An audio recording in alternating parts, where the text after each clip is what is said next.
Bismillahirrahmanirrahim. Assalamualaikum warahmatullahi wabarakatuh. Innal hamdalillah nahmaduhu wa nasta'inuhu wa nastaghfiruh wa na'udzu billahi min syururi anfusina wa sayyiati a'malina. May yahdihillahu fala mudhillalah wa may yudlil fala hadiyalah. Asyhadu an la ilaha illallah wahdahu la syarika lahu Allahumma salli ala sayyidina Muhammad wa ala ali sayyidina Muhammad, amma ba'd.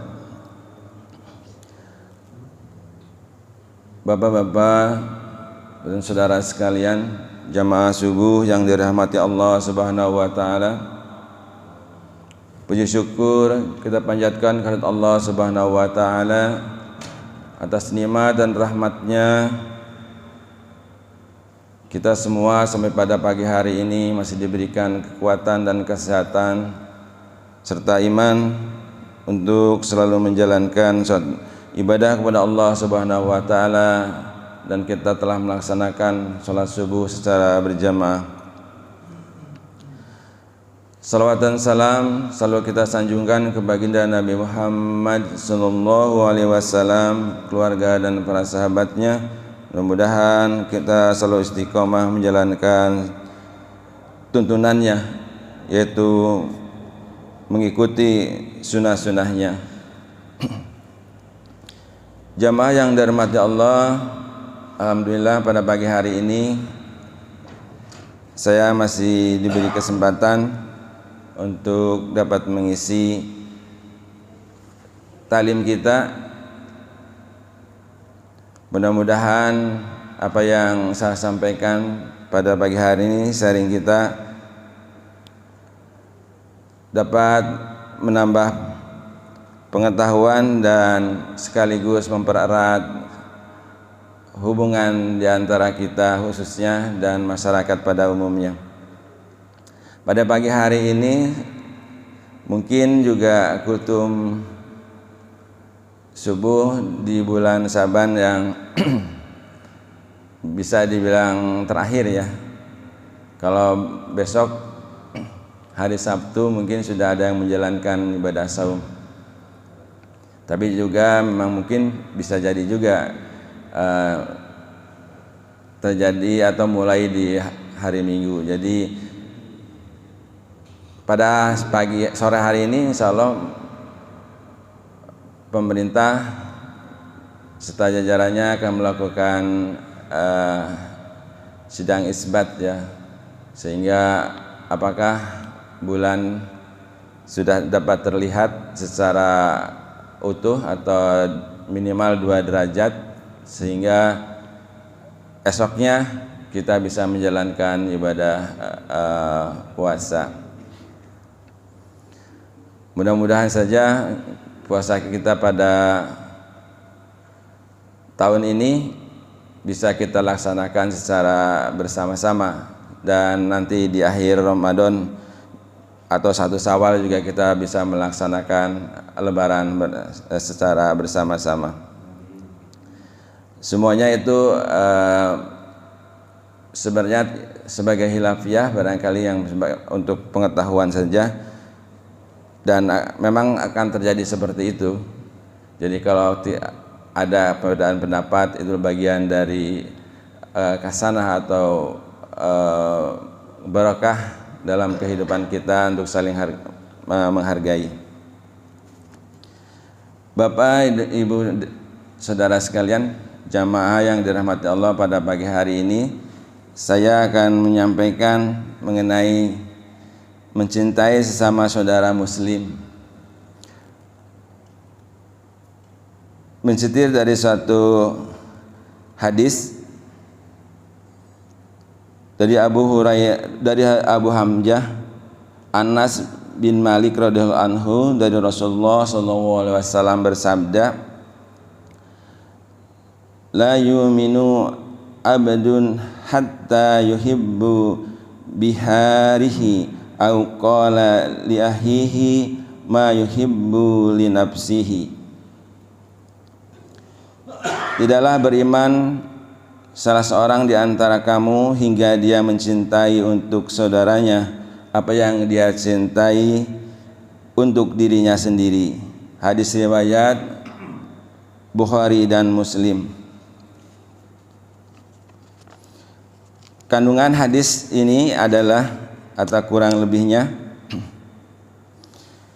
seorang mukmin dengan mukmin yang lainnya bagaikan satu jiwa. Jika dia mencintai saudaranya, maka seakan-akan dia mencintai dirinya sendiri. Menjauhkan perbuatan hasad, karena hasad perbuatan yang bertentangan dengan kesempurnaan iman. Keadaan iman seseorang bisa bertambah atau bisa berkurang, dan berusaha untuk menyatukan hati di antara kita. Jadi mencintai sesama muslim atau saudara seiman dan lainnya digambarkan juga di dalam surat Al-Fatihah, ya, Bismillahirrahmanirrahim. Jadi kita memang kalau disampaikan di sini adalah satu jiwa. Memang kita memang dalam rahim, dan memang awalnya kita juga memang satu kakek gitu ya. Adalah Nabi Adam sallallahu alaihi wasallam. Nabi Adam alaihissalam, dan berkembanglah dari satu orang menjadi dua orang dan terus berkembang sehingga sampai hari ini kita mungkin miliar ya manusia yang ada di dunia ini. Namun bagaimana hubungan di antara kita ini? Maka menjadi satu persoalan yang sekarang di Ukraina dengan Rusia gitu kan, jadi suatu pertumpahan darah. Padahal sesungguhnya kita ini satu jiwa yang harusnya tumbuhlah rasa persaudaraan, kasih sayang, dan saling mencintai, dan mencintailah dengan sesama muslim itu dengan agama, bukan karena yang lainnya. Sebagaimana juga perintah Allah Subhanahu wa taala tercantum dalam surat An-Nisa ayat 1 sebagaimana berikut.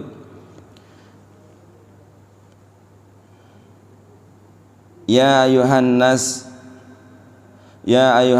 taqu rabbakumul ladzi khalaqakum min nafsin wahidah wa khalaqa minha zawjaha wa basa minhuma rijalan katsira wa nisaa wattaqullaha allazi tasaaluna bihi wal arham innallaha kana alaikum raqiba. Wahai sekalian manusia, bertakwalah kepada Tuhanmu yang telah menciptakan kamu dari seorang diri, dan daripadanya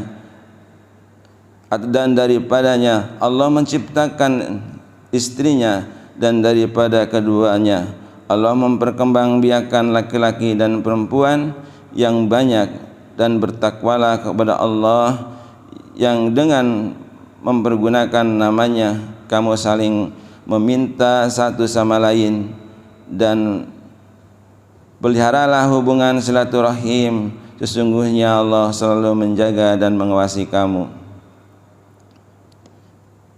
Menyadur buku berburu warisan Nabi Yusuf dan Nabi Sulaiman, silaturahmi merupakan ibadah yang sangat mulia karena dapat menyempurnakan rasa cinta dan perbuatan persatuan.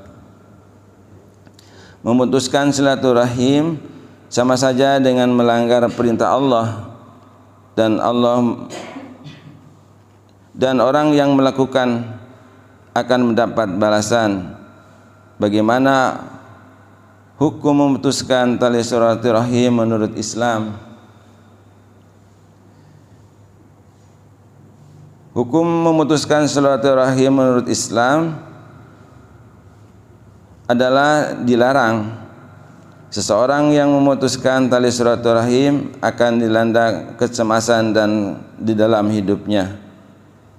Kemudian menyadur juga dari buku Keajaiban Salat, Sedekah dan Silaturahim karangan Haji Amirullah Sarbini. Allah Subhanahu wa taala dan Rasulullah sallallahu alaihi wasallam sangat membenci orang yang memutuskan hubungan silaturahim. Allah bahkan mengancam memutuskan silaturahim dengan sanksi yang berat, baik di dunia maupun di akhirat.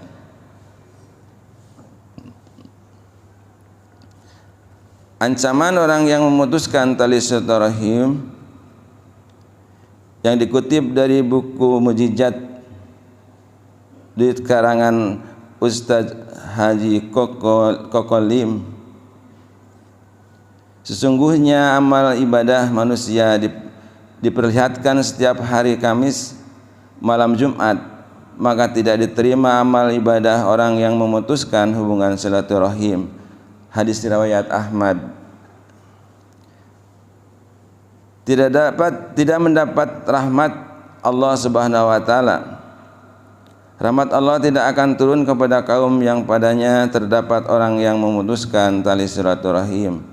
Hadis riwayat Muslim.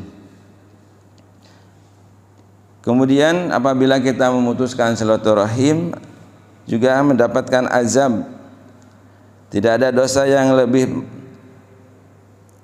dipercepat siksaan kepada pelakunya di dunia serta yang tersimpan untuknya di akhirat selain perbuatan zalim dan memutuskan silaturahim. Hadis riwayat Tirmizi. Selain itu juga dilaknat Allah Subhanahu wa taala.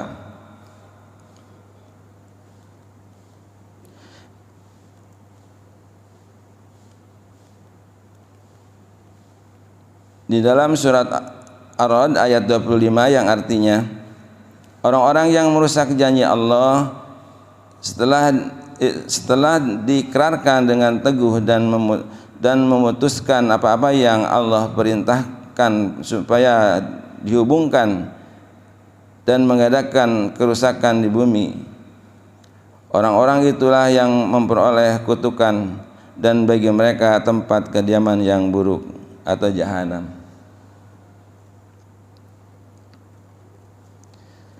Nah, dengan berpedoman kepada hadis dan Al-Quran yang dapat kami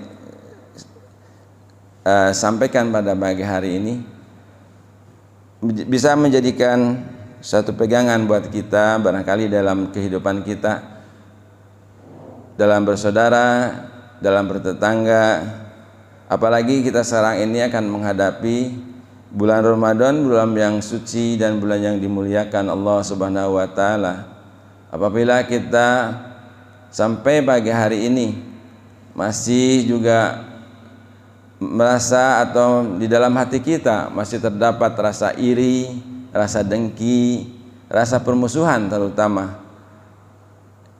marilah kita sama-sama untuk merendahkan hati dan bisa memaafkan baik saudara kita, baik tetangga kita, atau kita bisa mengingatnya barangkali dengan siapa kita pernah memutuskan silaturahim,